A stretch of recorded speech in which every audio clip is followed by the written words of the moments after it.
के इस आशोब और तेज तरीन दौर में तालीम की जरूरत बहुत अहमियत का हामिल है। एक तालिब इल्म के लिए स्कूल की ज़ेर सरपरस्ती बुनियादी तालीम मुख्तलिफ जदीद उलूम हासिल करना आज का दौर समेत हर दौर का लाजिमी तकाजा है।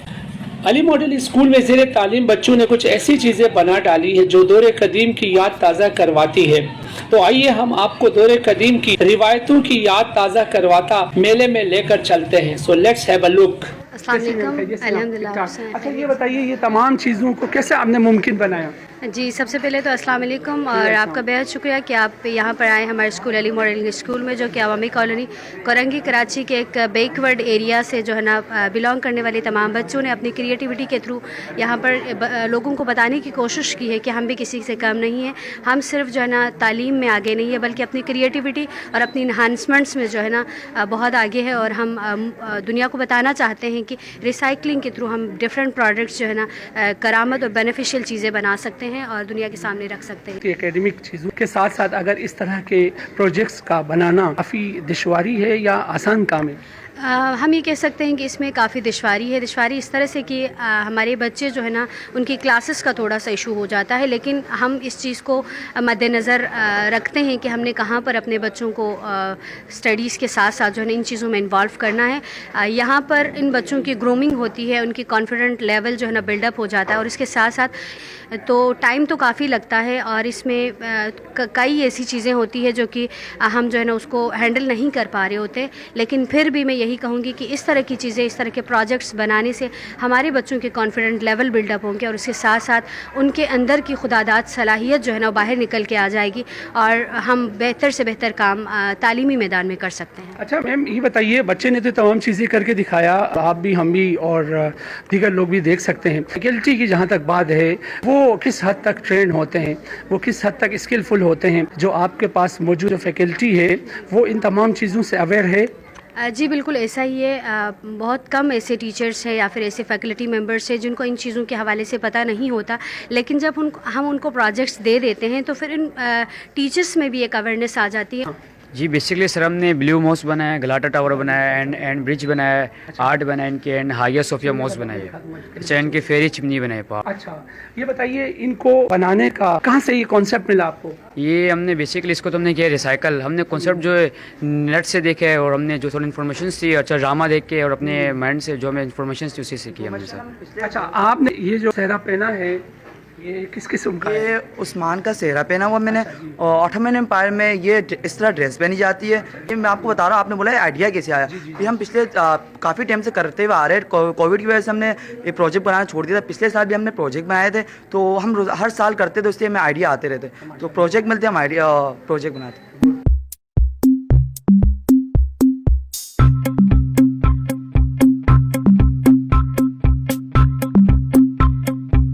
नेपाल बात आती है, नेपाल किस वजह से फेमस है, तो वो फेमस है माउंट एवरेस्ट की वजह से नेपाल फेमस है।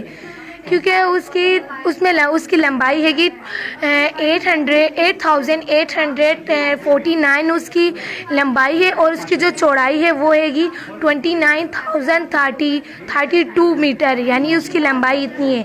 और ये इसको जिसने सबसे पहले सर किया वो है एडमंड हिलरी ने सर किया। 29 मई 1953 में उसको सर किया है। अब बात आती है वो किस गॉड को मानते हैं, तो वो मानते हैं शिवा को। ये बना हुआ शिवा, ये इस गॉड को मानते हैं और ये शिवा जो है वो उनको भगवान कहते हैं, और ये इस दर पैदा हुए नाम के पुष्पानाथ टेम्पल में। जी आप बताइए। पुष्पानाथ टेम्पल में शिवा पैदा हुए और ये लोग उस जगह अपनी इबादत करते हैं। अच्छा, दिस इज टेम्पल ना? जी। अच्छा, इसमें ये पैदा हुआ शिवा। अच्छा। अब ये हैगा, ये दहारा टावर है। पहले ज़माने में नेपाल में एक राजा की हुकूमत थी, उसने अपनी रानी के लिए एक टावर बनाया। फिर बाद में नेपाल में ख़तरनाक ज़लज़ले की वजह से उस टावर में बहुत डैमेज आ गए, लेकिन अब वो टावर सही और सलामत है। उसका स्ट्रक्चर, नेपाल एक पुअरेस्ट कंट्री है, उसके घर इस टाइप के होते हैं क्योंकि वो अपने हाथों से बनाए हुए घरों में रहते हैं और अपने हाथों से उसकी कारीगरी करते हैं। और ये जो नेपाल है, ये उनकी मोस्ट विजिटिंग प्लेस है, बुद्धनाथ स्तूपा। इसको बनाया गया, गोल्ड से बनाया गया है। और अब जो इसकी नेशनल थिंग्स है वो ओन रजा आपको बताएंगे। अच्छा जी, कौन साहब? कैसे हैं, खैरियत से? ठीक, आगे खैरियत से। कहाँ चले गए? कहीं अमेरिका चले जाते, नेपाल जाके क्या मिला आपको? ये स्कूल वालों ने नेपाल भेजा है। ये नेशनल बर्ड है नेपाल का, क्या है उनका? रोफोफोरस। अच्छा, माशाल्लाह। ये बहुत कलरफुल होता है और ये नेपाल में ज़्यादा पाया जाता है, अच्छा, स्पाइनी बेबलर। सही। और ये साइकिल नेपाल में बहुत ज़्यादा साइकिलें चलती हैं, तो इसीलिए वहाँ के माहौल में पोल्यूशन कम होता है। इसके बाद मैं आपको इसके फेस्टिवल्स के बारे में बताऊंगी। इसके फेस्टिवल में से एक फेस्टिवल भाई दूज भी है। आप लोग देख सकते हैं भाई दूज दिवाली के तकरीबन दूसरे दिन बाद ही बनाया जाता है। भाई दूज में बहन अपने भाई के माथे पर तलक लगाती है और इनकी लंबी ज़िंदगी के लिए दुआ करती है। बेसिकली भाई दूज बना कहाँ से और निकला कहाँ से, हम आज आपको ये बताएंगे। भाई दूज बना यहाँ बेसिकली निकला यहाँ से था कि भगवान कृष्णाथ ने ना सूर को शिकस्त देने के बाद अपनी बहन के पास गए। उनकी बहन का नाम समुदार था और समुदार ने इनकी मिठाइयों और फूलों से इस्तकबाल किया और इनके माथे पर तलक लगाई। तब से इस दिन को भाई दूज कहा जाता है। आप ये बताइए, ये तमाम चीज़ें आपने तो बनाई है, इसमें टीचर का कितना हाथ है? टीचर का ये हाथ है कि टीचर सिर्फ गाइड करता है और वो जो है हमारी थोड़ी सी हेल्प करता है। ये बेसिक जो होता है करवाने का मकसद ये है कि बच्चों के अंदर क्रिएटिविटी आए और वो अपने माइंड से जो है ना यूनिक आइडियाज़ का यूज़ करते हुए कोई नई चीज़ बनाए। तो हमारे स्कूल ने क्रिएटिविटी पर हमेशा से फोकस किया है। सिर्फ marks is nothing, you should have creativity, you should have mind, you should have some ideas, because ये मॉडर्न एरा है। यहाँ पर आपको सब चीज़ों को देख के चलना होता है। अच्छा, ये दरख्त सूखा हुआ क्यों है? ये उनकी विश ट्री है जहाँ पर ना वो लोग ना विश मांगते थे और इनका अकीदा था कि वो विश पूरी हो जाती। उसके लिए ड्राई ट्री होना ज़रूरी है। वहाँ की एक ट्री थी ड्राई। इसके साथ साथ ये चीज़ें तो आपने बना लिया, देखे दुनिया को आप दिखा रहे हैं, इसके मुतालिक नॉलेज कितनी हासिल की है आपने? बहुत ज़्यादा नॉलेज है। हमें ये बनाना आया, हमें ऑटोमन एम्पायर के बारे में पता चला। पहले हमें पता नहीं था कि ऑटोमन एम्पायर क्या है, तो उनके बारे में पता चला। यहाँ पर क्या कहते हैं वो थिएटर आ गया एंड सेंटोनी आ गया एंड यहाँ पर एंटीना आ गया। साथ ही साथ हमने यहाँ पर 2 चार्ट भी बनाए हुए हैं, KG ancient Greek chart and साथ ही साथ मॉडर्न ग्रीक चार्ट। इसमें मैं बताता हुआ चलूँ कि मैं सबसे पहले आपको थिएटर बता दूँ कि थिएटर में ये वहाँ पर थिएटर ने इसलिए बनाया था, ये पुराने ज़माने से चलता हुआ आ रहा है। अभी भी थिएटर होते हैं, अभी भी ड्रामा होते हैं। ये ड्रेस इनकी मॉडर्न ड्रेस है और ये इनकी एंशिएंट ड्रेस है जो इन लोगों ने अवेयर की, और ये मैंने मॉडर्न ड्रेस है। सबसे पहले इसके फ्लैग के बारे की तरफ चलते हैं कि फ्लैग की 9 लाइन है, ये फ्रीडम और दैट को रिप्रेजेंट करती हैं। ये जो वाइट लाइन है, ये वाइट लाइन है जो वेव्स को रिप्रेजेंट करती है, और जो ब्लू लाइन है ये सी को रिप्रेजेंट करती है। और इसके बाद इसके मैप पे जाते हैं। ये ग्रीस का मैप है, ये ग्रीस का मैप है। और इसके बाद जो नेशनल इसकी थिंग्स हैं, इसकी नेशनल जो एनिमल है वो है डॉल्फिन। इसकी जो नेशनल फूड है वो मोसाका है। जर्मनी का प्रोजेक्ट बना। ये बर्लिन वॉल है। जब वर्ल्ड वॉर 2 हुई थी, हिटलर के सुसाइड करने के बाद ईस्ट एंड वेस्ट जर्मनी को अलग करने के लिए एक वॉल बनाई गई। सो बेसिकली वेस्ट जो बहुत तरक्की किया हुआ था और ना ईस्ट ने बहुत तरक्की नहीं किया हुआ था, क्योंकि ईस्ट में ना डिक्टेटरशिप थी और वेस्ट में डेमोक्रेसी थी। तो ये हमने बनाया बर्लिनबर्ग गेट। ये बेसिकली यूनिटी का सिंबल है, जर्मनी समझा जाता है। और ये बिल्डिंग्स हैं, ये जैसे तरक्की नहीं करता है, और ये बहुत ग्रीनरी है इनमें चारों तरफ। और ये राइन रिवर है। बेसिकली ये राइन रिवर रोमांटिक रिवर के नाम से भी जानी जाती है, और ये बहुत बड़े बड़े पहाड़ों के बीच में, और इन पहाड़ों में बहुत ग्रीनरी और बहुत से कैसल्स हैं। जिस तरह हमारे यहाँ चाय पी और कॉफ़ी पी जाती है, उस तरह नेपाल में रक्सी पी जाती है, जिसे पीने के बाद वो लोग ये सोचते हैं कि उनके अंदर बहुत ज़्यादा एनर्जी आ गई है। और नेपाल की नेशनल डिश दाल बट है, जिसमें बहुत सारे विटामिन्स और न्यूट्रिएंट्स होते हैं, जिनको खाने के बाद वो ये सोचते हैं कि वो ये दाल बट खा लेंगे तो वो माउंटेन में क्लाइंब कर सकते हैं। साउथ और वेस्ट के सेंटर में एक आइबेरियन पेनिनसुला है, जिसके नियर में दो कंट्रीज़ है, एक स्पेन और एक पोर्चुगल। स्पेन में उस वक्त 97% की तादाद में क्रिश्चियंस रहते थे, जो कि क्रिश्चियंस बहुत ज़्यादा थे। उस वक्त जो किंग था वहाँ का वो था किंग रोड्रिक, जो कि बहुत जालिम था। जैसे अभी पाकिस्तान में सिंध में वडेरे बोलते हैं ना, तो स्पेन का एक था नवाब, उसको बोलते हैं काउंट जूलियन, सही है। वो कि इस किंग से परेशान था, तो उसने मूसा बिन नुसैर से मदद मांगी, जो उमैयद कैलिफेट के गवर्नर थे। तो मूसा बिन नुसैर ने सोचा कि मेरे पास अच्छा मौका है, मैं भी स्पेन को फ़तह कर लूँगा। तो उन्होंने जनरल ऑफ मुस्लिम सोल्जर्स जो थे, जनरल मुस्लिम सोल्जर तारिक बिन ज़ियाद को स्पेन फ़तह करने के लिए भेजा। इसके बाद मैं आपको स्पेन के फॉल के बारे में बताऊंगी कि स्पेन में जो मुस्लिम रूल था वो गिरा कैसे। तो बेसिकली इसकी वजूहत ये थी कि मुसलमानों ने जो है वो क्रिश्चियन वुमेन से शादी करना शुरू कर दी थी, जिसकी वजह से ये हुआ कि एज ए मैसेंजर उन वुमेन्स ने काम किया।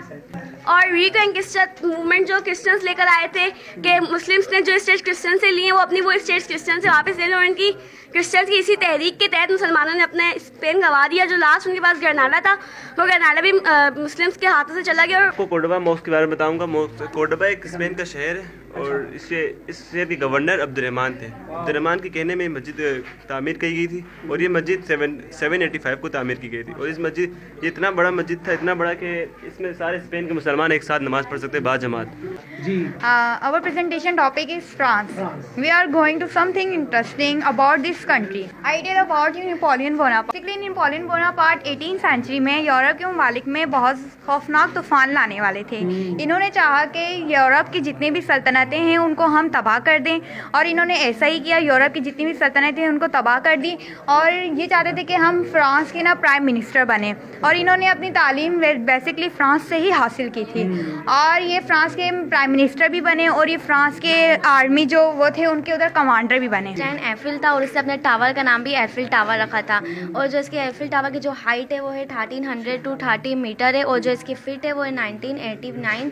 और जो इधर विजिटर पीपल 13 मिलियन लोग हैं, और ये मर्ल और आयरन से बना हुआ है और ये मार्च 1889 में बना है। चाइना के बारे में, चाइना की जो करेंसी है उसे युआन कहते हैं। और चाइना में ड्रैगन बोट फेस्टिवल होता है, तो ड्रैगन बोट फेस्टिवल में ड्रैगन बोट की आप देख सकते हैं यहाँ रेसेस लगाते हैं जिसमें वो युआन जीतते हैं। तो चाइना का जो एक युआन होता है वो पाकिस्तानी 39 रुपीज़ के बराबर होता है। और जो चाइना में जो कपड़े पहने जाते हैं उनका हनफू है, और जो उनके जो 5 स्टार्स होते हैं वो communist control of the country, ये कहते हैं कि वो चाइना को कंट्रोल करते हैं।